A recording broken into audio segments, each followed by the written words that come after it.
जो आरजू जी ने बड़ा एक इंपॉर्टेंट पॉइंट कहा, उन्होंने कहा कि आईएमएफ के पैसे का इंतजार है, टीटीपी पे क्यों ये तहरीके तालिबान पाकिस्तान पर क्यों ये लगाम नहीं लगा पा रहे हैं, और शायद ये दिखाने की कोशिश है कि देखिए हमें पैसा चाहिए, हम लगाम लगा पाए।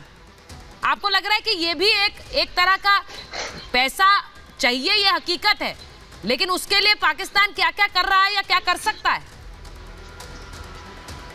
नहीं सुचित्रा जी, जो आरजू जी कह रही हैं वो एक इम्पोर्टेंट लेक्चर है।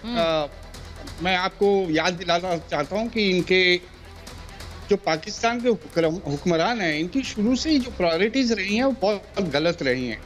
एक समय पे इनका ये कहना था कि हमारा आवाम घास खा लेगा लेकिन हम परमाणु बम बनाएंगे और बनाएंगे भारत के खिलाफ। तो उन्होंने वो परिस्थितियां खड़ी कर दी हैं कि इनके आवाम को घास खाने की नौबत आ गई।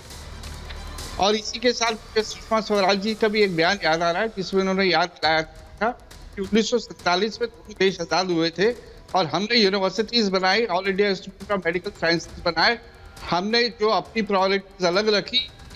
और पाकिस्तान ने क्या प्रोड्यूस किया? इन्होंने आतंकवाद को बढ़ावा दिया। तो ये एक स्ट्रक्चरल जो इनकी प्रॉब्लम्स है, इनकी इकोनॉमी मिसमैनेजमेंट की बात है, ये सालों साल से चली आ रही है और ये उसका क्यूमुलेटिव इम्पैक्ट है। जो हमारे जनरल साहब ने कहा कि ट्रिपल वैमी की बात करी, वो भी हाल ही की बात है।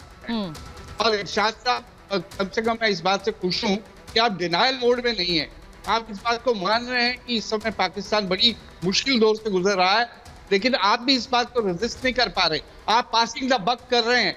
आप सारा का सारा जो वो है इल्जाम जो है वो इमरान खान 4 साल की सरकार पे लगा रहे हैं। हकीकत है, हमें ये मान लेना चाहिए कि शुरू से ही आपकी प्रायोरिटीज गलत रही हैं।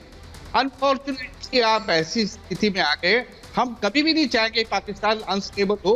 पाकिस्तान में ये बात आपने अच्छा जी बहुत सही कही है। आपने ये बात बहुत सही कही डॉक्टर इरशाद। मैं आपसे पूछूंगी, लेकिन उससे पहले एक बड़ी खबर बता रही हूँ, उसके बाद आ रही हूँ, क्योंकि पाकिस्तान का सरकारी खजाना खाली हो रहा है। विदेशी मुद्रा भंडार 3.68 अरब डॉलर बचा है।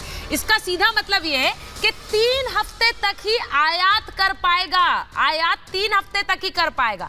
अब देखिए जिस तरह से पैसा बचा है, उसका सीधा मतलब यह है कि अगर आईएमएफ से पैसा नहीं मिलता है तो पूरी तरह से देश में हाहाकार मच जाएगा। इसलिए आईएमएफ की शर्तें माननी है, और शर्तें मानने का मतलब क्या है कि लोगों का खून चूसना पड़ेगा। अब सरकार को पैसा कहां से आएगा? लोगों से खींचना पड़ेगा, और इसीलिए हम कह रहे हैं कि 20,000 करोड़ के टैक्सेस की मार पड़ेगी। मैं एक बार जरा दिखाना चाहती हूं कि पाकिस्तान में, मैं एक बार डॉक्टर इरशाद के पास जा रही हूं, उसके बाद मैं वहां की आवाम की बात सुनाऊंगी। डॉक्टर इरशाद एक बार फिर से आपको, क्योंकि आजकल हम हैरान हैं, वहां पर लोग खुलकर आप लोगों की पोल खोल रहे हैं, लेकिन आप अभी भी कहते हैं कि आवाम तो वहां कुर्बानी के लिए तैयार है। क्या ये सही नहीं है कि आप लोगों ने जिस तरह से अफगानिस्तान में तालिबान आया, आपने तालियां पीटी, अब वो आपको मिलकर पीट रहा है और आप कुछ नहीं कर पा रहे? बहुत शुक्रिया जी। मैं पहले तो आरजू बहन का जवाब देना चाहूंगा। ये कह रही थी कि जो बम धमाका हुआ अपना पेशावर में, मैं ये पूछता हूँ, देखें ये हमारे मुल्क, ये हमारे खित्ते में पाकिस्तान, हिंदुस्तान, बांग्लादेश की जितने भी करीब ममालिक हैं, इसमें धमाके क्यों होते हैं?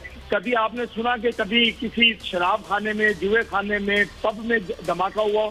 ये धमाके इसलिए किए जाते हैं मस्जिद में, मंदिर में, गुरुद्वारे में, इसलिए किए जाते हैं कि ये एक खाना जंगी मुल्क का, दुनिया का माहौल खराब किया जाए, हमारे खित्ते में तबाही मचाई जाए, हमें इस आदत, इस हालत में डाल दिया जाए कि हम शिया, सुन्नी, हिंदू, मुस्लिम फसादात में उलझे रहें और लोग हमसे फायदा उठाते रहें।